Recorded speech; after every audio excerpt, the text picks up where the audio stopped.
back at WNST, Towson, Baltimore, and Baltimore Positive. We got so many stories going on around here this week, and I've literally, just in the aftermath of sports being shut down and the 4th of July and, the mayor things that we've done on Baltimore Positive, I'm trying to check in with some old friends and on some stories that are just sort of storyline things. And I was watching TV the other night. My old pal Dave Johnson popped up from WTOP all over the news about the Washington National Football League name change. Dave Johnson, first things first, it's been far too long since we've been together, and I would do an hour with you on soccer and United. I would do another hour on the Bullets and the Wizards. I'd probably do 2 hours on your MS and where you are in your life and all of that, but it's just good to have you here. I follow you out on Twitter and the radio party, and it's been a weird time for all of us, my brother, right?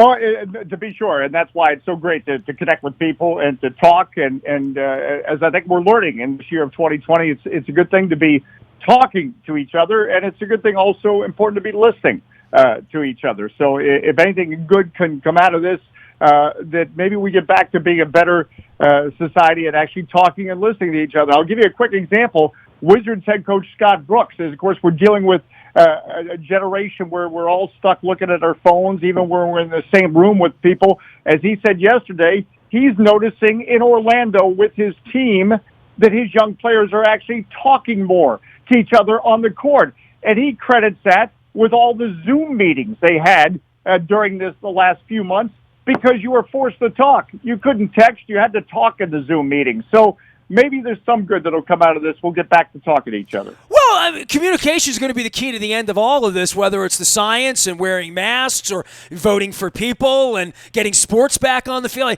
Look, 2.5 years ago, we had the knee here, right, over in Wembley, and the Ravens got their ass kicked, and I lost sponsors, and, all of that was stick to sports, right? Like, shut up, stick to sports, and all that. And, look, you're at WTOP, where sports and news have mixed for years, like WBAL, right? So the stick to sports thing, in order for us to get back on the field, we clearly need to get all of this cleaned up and make everyone safe. And amidst all of this, now the Redskins are no longer the Redskins on letterhead and the owner, and we're going to have names. And this is what brought you into my living room the other day, and I'm like, man, it's been so long, and I know about your diagnosis and all this stuff, so I just want to check in. But you start to say what's important here and what's not, right? And my wife's had leukemia twice, as you know, in the last 6 years, and we've had to ask ourselves now, I think in this pandemic, for all of us, is it really important that they play baseball next week or football next month or whatever when we're in the middle of this virus? And the Redskins and Dan Snyder have pulled them. Or I keep calling them the Redskins. I know I got to stop that, but I've been calling them that for 52 years, usually in dark tones, as you know, Dave. I'm not a Redskins fan. But this is, on top of all of this, now the Washington NFL team has brought itself to light where you're in my living room this week on this topic, right? Yeah, no, well, seldom do people call just to say how's the weather at the beach or whatever. They want to talk about something like that, and certainly this came up this week, and it was it's a story that goes back for as long as I've been, and even longer than I've been a professional broadcaster. And that's the thing that I think people need to appreciate. I've been covering this for as long as you and I were covering soccer games together. This is 30 years at the first time at WTOP. WTOP, actually did a ban in 1991. 1991. There was no Twitter. There was no Facebook of the use of the name because they believed the general manager at the time, Michael Douglas of the radio station, believed it was a Native American racial slur. But needless to say, that did not get much traction from other media outlets or other people. And I'm not criticizing those other people. I'm just saying it's an example of how times change and how we can use. Look, the thing about social media that I think we've all learned is there's a lot of good things about it. We can educate people. We can stay in touch with people. There's also bad things about it, where it gets too much and people, can use it the wrong way. But the bottom line is we've reached a point where enough people said you need to change that name. And the only way, and I said this for years, that the name was going to change if there was some kind of financial pressure. And look, the NCAA did this. The St. John's Red Storm used to be a different name. The Syracuse. You go right down the list of NCAA schools. That was a generation ago, man. That's been a long time. Well, it's been about 10 years or so, and when they made that change. I have to go back to when I wrote an article in 2013. NCAA just basically said, "Hey, either you change your name or there's no share of the TV money, and you're not part of the postseason competition. Game over." This could have been settled long ago by the NFL. The NFL could have said to the team owner Daniel Snyder, "I appreciate you want to keep the name. You grew up a fan of the team, et cetera. Whatever the reason." But you're not getting any of our television money, the share of the television money, which, suites and tickets and hot dog sales, that's great. But what drives the NFL is television money. What drives all sports just about is television money. We all understand that. And so the NFL could have settled this long ago. But it took this period of self-reflection in this country where suddenly there was awareness of so many things, and that led to sponsor pressure being put on Dan Snyder to actually force a change. But let's be clear about this. These sponsors, this league, the NFL, as Roger Goodell and company have suddenly gotten a social conscience, they didn't have to wake up and do this in 2020. This has been the name for 87 years. So it could have been done 10 years ago, 20 years ago. It could have been done 30 years ago when I first started covering stories about lawsuits from Native Americans who deemed it offensive. Dave Johnson, the longtime voice of not just United and the longtime voice of the Wizards of the National Basketball Association, my pal at WTOP. You talk about soccer. I was trying to think when I was watching the news and you popped up. I said, man, I've known Dave so long. Was it the Maryland Bays maybe, or was it the Blast? What was it? Look, the Maryland Bays, you talk about be more positive.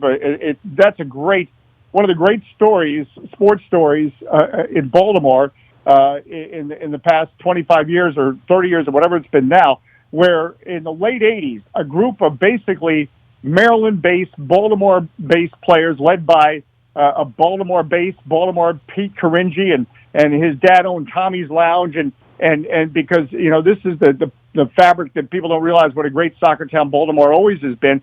They were the national champions in the professional league at that time. And it wasn't Major League Soccer, but it was the highest level of soccer in this country at that time. And that was up against other teams that had bigger payrolls, that were bringing in players from all over the place. And this was a Maryland team that in 1990 won it all. And so it's just a great feel-good Baltimore story when a group of Baltimore guys can get together on the soccer field and win a national title. I mean, Chris Reef, last I knew, he was working for BG&E or whatever the heck they call it now. You can go right down the list. I still remember in that championship season, that summer, the starting defender, Chris Reef, I see him reading my meter at my townhouse in Crofton. And then later I see him on the field. So this was why it was such a great story. I'm looking at these names, and I haven't thought of some of the guys. Let me go through the names of the guys. Remember, obviously, Darryl G., Paul Rutenis, let's see here, Chris Reef, Rob Ryerson, Scott Cook, John Abe, Kurt Dasbach, Stan Kojal, Joe Kojal, Kevin Sloan, who went on to play for the Blast and do some indoor as well, Sean Phillips. I'm just going through these names here. Richard Chinip, who played on the 89 Bays. So, there was a real crossover of indoor and outdoor around that period of time, too. Some players played both, right? Yeah, no, they had to. That's how they. Well, Desmond Armstrong, Hamid Namazi. I mean, these are Joey Barger. Sure, yeah. Yeah. No, you weren't going to make your living out of playing for the Maryland Bays or broadcasting for the Maryland Bays. I had to do other things or writing stories about the Maryland Bays for the Evening Sun. Yeah, right. But it was just a great feel-good story, and you think about those things, and Pete Caringi texted me the other night. He's the head soccer coach at UMBC, and these are memories and people that you're going to last a lifetime, and that's what gets you fired up every day and wants to make you keep trying to make a positive difference, is because there's so many good people out there that we meet through the sports world. And you know what? That is what we miss. The games are great and the dramatic moments and et cetera, et cetera. What we miss is the community, whether you're going to the games and you're in 2 rows in front of you, the season ticket holder has been there, whatever event, for the last 20 years, and you even though you only really see them at games, they feel like family. So that's what we miss. And no, sports is not more important than other things we're doing in this country. Having said that, I don't think we should trivialize sports. It is an acceptable part of our life because as human beings, we need that community. So right now, as a community, we're dealing with a serious health crisis. It's like I talked with Mike Veck in the American Association the other day. They're playing minor league baseball or independent baseball in socially distanced stadiums where they can only have 30% capacity. As he said, this is not going away tomorrow. So for a lot of reasons, if we can do this safely, and we should try, because that's part of our spirit. We should try. And you know what? Only people that feel comfortable should try. If you don't feel comfortable, that's okay too. And I think we have to get back to that in this country where everybody has a right to their emotions and feelings, and go ahead and accept that. And if you disagree with that, that doesn't mean that other person's a bad person.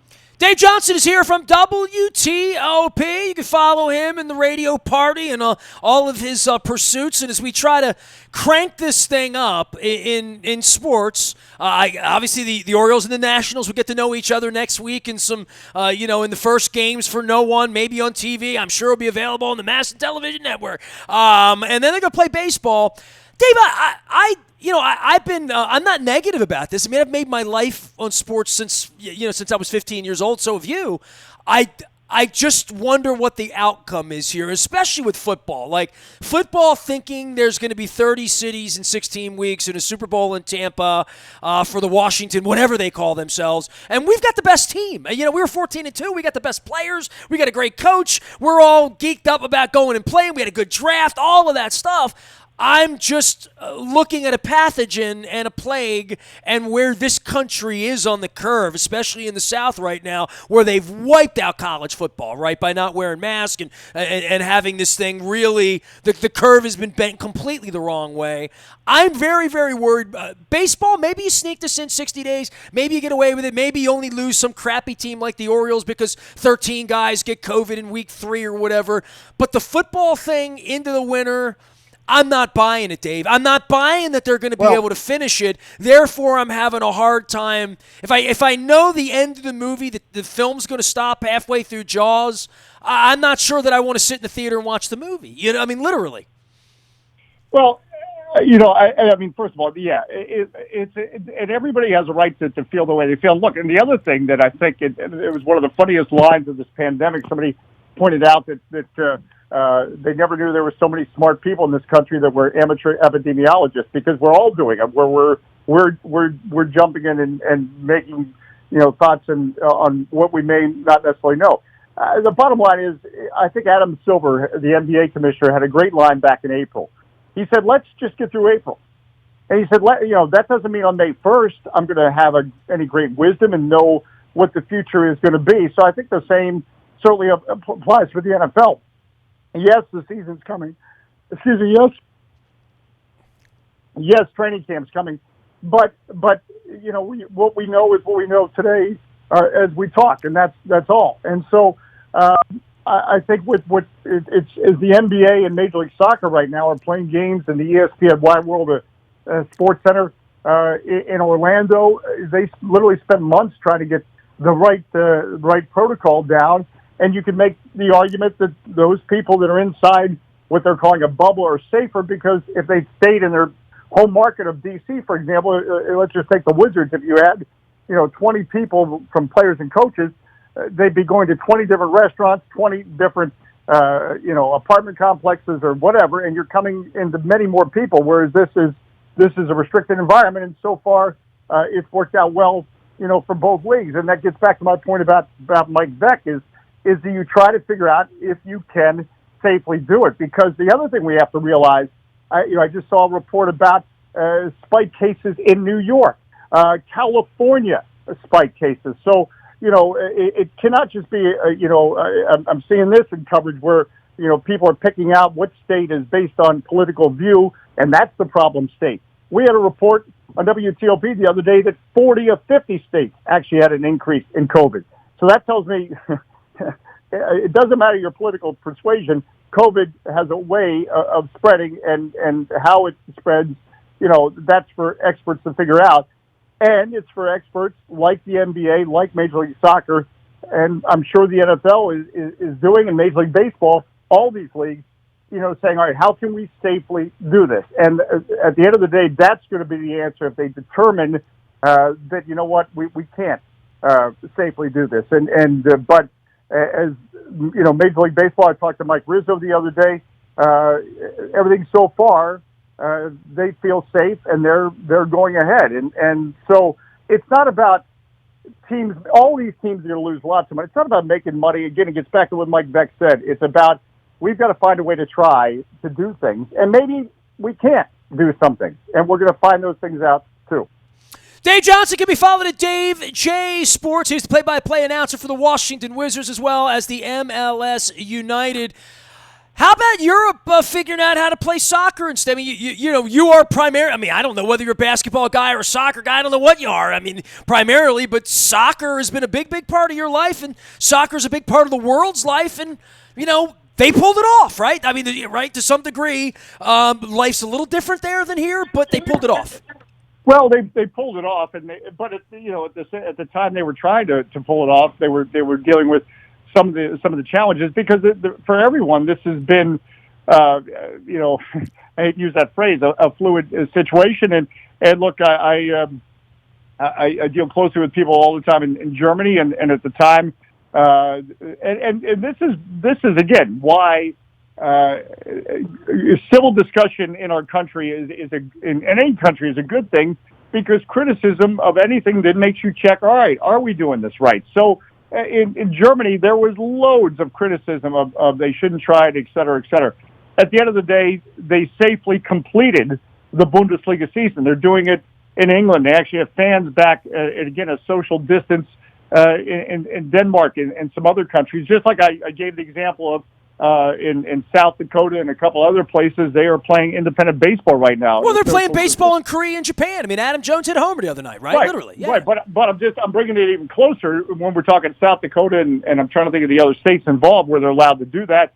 Not too far from where we're talking, World Team Tennis is playing in West Virginia at the Greenbrier Resort, a 2,500 seat stadium. They're allowing 500 fans in. So I think where we're seeing around the world, regardless of what their situation, and everybody's situation dealing with the pandemic is different in their country, but it's about getting collective people together and coming up with a plan and a protocol and how it works.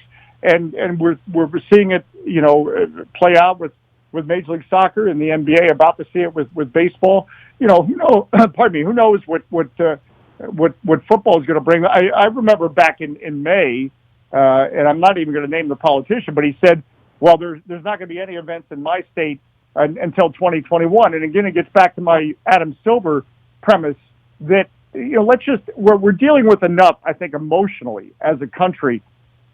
Predicting the future is just one more emotion we can't deal with right now, because we can't predict the future. What we can deal with is what we know now, and how to proceed forward. And all these leagues, the NBA and MLS that are playing and others, they know that they're going to try, and they know it might not work. But it's going to be safety first, and the minute there's a problem, they're going to shut it down. We had a DC United game recently where that was postponed today because one player came back with an inconclusive test, and another player came back with a positive COVID-19 test. They were retested, and both tested negative. But again, that's the abundance of caution. That was just two players, and they said, wait a minute, we got to re-examine this. So I think, the beauty is, as we talk in Baltimore, you've got such wonderful health institutions, Johns Hopkins. We got a lot of smart people in this country, and believe me, these leagues are listening to those smart people to try to find a way. Dave Johnson at WTOP, and most importantly, and I should have began with this, how you feeling, man? You doing all right? Well, again, I am doing all right, but I say this, and again, I think it is important to try it, and I'm thinking safety first, as I have multiple sclerosis. That's a disease that, my immune system is not as strong as it should be, so I'm taking extra precautions. So as I talk about the importance of us as a society to try to find a way to safely do things, I say that knowing my situation. You're not getting on a plane anytime soon. Well, but I don't know. You have to also look at. I read a story the other day, or somebody shared a story the other day about some of the air now they're pumping in planes. It might be cleaner than. The bottom line is we're not in a bubble now. Ask yourself: are you going out at all? Are you going to a grocery store? Are you getting an Amazon package or whatever? Look, it's a virus. It's out there. It's not. It doesn't just pick and choose. Well, I'm only going to attack people at sporting events or whatever. You could end up in a grocery store line, and it'd be an unfortunate situation. So who knows? And that's where, unfortunately, we can't literally live in a bubble. All we can do is take the knowledge we know and be as safe as we possibly can. And I'm not locked in a room right now, and not because I'm cavalier, not because I don't think about, wow, if I got COVID, this would be a serious thing. Sure, I think about that. I think we all think about that. But it's like anything else in life. You go with what precautions and live your life in a comfort level that you feel. Because the reality, as much as our lives have changed, really nothing has changed. Were we ever guaranteed the next day? Of course not. You get on a highway, you do this. No. So again, getting back to when I think about what positives have come out of this is talking to people, communicating to people, I hope listening to people, and also appreciating each day, because that's truly all we have. Well, you going to be calling these games from afar on the what's the protocol from announcers? I had Ken Singleton on last week, and they're trying to figure out how they're going to call these baseball games, right? Yeah, no, it's they're limiting in the cases of the sports that I do play-by-play for, the NBA and Major League Soccer. We're calling them off monitors, and we're Beautiful. not. We're not. They're limiting the people in the bubble, and so to speak, or the number of people, and they're being strict about it, and that's a good thing. It's not like they're singling out broadcasters. They're just trying to say, who do we really need to pull this off, and can it be pulled off, i.e., broadcasting in a different way, so we don't have even more people. Again, it gets back to as we be safe, law of averages. I know of somebody we were just talking about planes. I know of somebody who wanted to avoid a plane, but instead drove a long distance. Well, driving, you're getting gas, you're staying in hotels, and again, I'm not criticizing that person. It's what your comfort level is, but I think that's the reality that we deal with. That we just have to be safe. Period, and do what we think is safe and what we're told is safe, like wearing a mask, and go from there. And so I think it's we're doing this. The plan is to do it in a safe way where we're calling it off monitors. Dave, always love you, appreciate you from the soccer days and the basketball days, and hopefully your health stays right where it needs to be, and we can get back to doing something normal here. I tell you one thing, it's never normal for Baltimore guys watching a Washington baseball team win a World Series. There's nothing normal about that, pal. No. I grew up in Gambles, Maryland, as a fan of the Baltimore Orioles, and my biggest was meeting Chuck Thompson in 1973. So no, I hear you. It was a little jarring, but still, it was great for the city of Washington, certainly, and again, and I hope your wife's health and your health as well, and everybody's health as well, because we're all trying to get through this together, and we'll see what we can and can't do, and the important thing is we stay positive. And that's why I love that you be more positive. We just got to stay positive. Wear a mask. Wash your hands, Dave. Stay safe, all right? No, and that's what I'm doing. That's what all we can do is what we can do. And I'll give Pete Caringi regards the next time I get together with him. I hope it's soon, because we all love Pete. We have that in common. Amen to that. You got it. There he goes, Dave J. Sports. Dave Johnson down at WTOP in Washington, the home of the world champion Washington Nationals, defending their championship sometime soon. Coming to a ballpark near you that you can't attend, that you can watch on television. I hope. I do hope. Luke was at the ballpark Tuesday. He followed protocol. He didn't even get a hot dog. It was all good.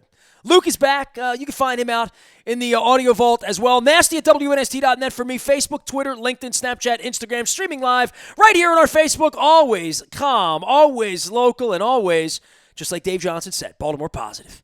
even during Chicken Palooza.